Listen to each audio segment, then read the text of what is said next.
शुक्र करें पाकिस्तान इराक नहीं बना। गुज़िश्ता रोज के ब्लॉग में फौजी जर्नैलों की पॉलिसियों, मुल्की आइन की पामाली और मुल्की सियासत और इक्तदार पर उनके कब्जे की बात हुई तो कुछ मनचले दोस्तों ने फौजी अशराफिया की रिवायती मदहा सराई करते हुए लिख भेजा कि आतिफ साहब ये फौजी है जिसने हमें महफूज बना रखा है, वरना पाकिस्तान इराक या शाम बन चुका होता। ये दुरुस्त बात है, बिल्कुल दुरुस्त बात है।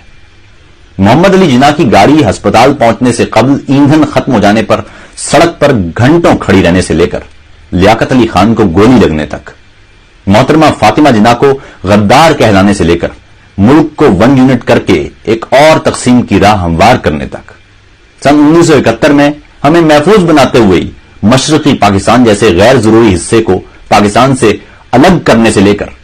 डॉलरों के एवज अमेरिका के लिए सोवियत यूनियन को दुश्मन बनाने तक और मुल्क में जिहादी पैदा करने तक, निसाब में जहर घोलने और मुल्क में फिरका वारियत पैदा करने से लेकर बलोचिस्तान में हुकूक मांगने वालों को कत्ल करने तक और वजीरिस्तान में तशद्दुद के रास्ते खोलने तक,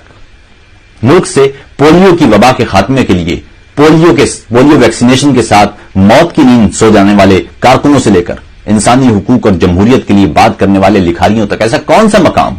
और कौन सा शख्स है जिसे हमारे सिपह सालारों की पॉलिसियों ने महफूज नहीं बनाया।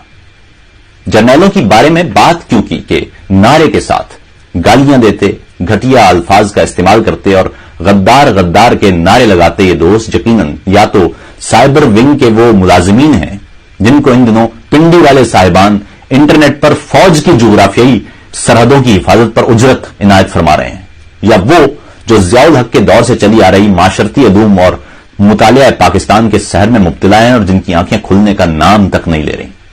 हकीकत हाल ये है कि दुनिया भर में पाकिस्तान का पासपोर्ट इस वक्त अफगानिस्तान और सोमालिया के साथ रखा जाता है और इराक और शाम जैसे ममालिक के पासपोर्ट की तकरीब भी हमारे जौहरी सलाहियत के हामिल मुल्क से ज्यादा है। पिछले 10 बरसों में हमारे 60,000 शहरी और फौजी जवान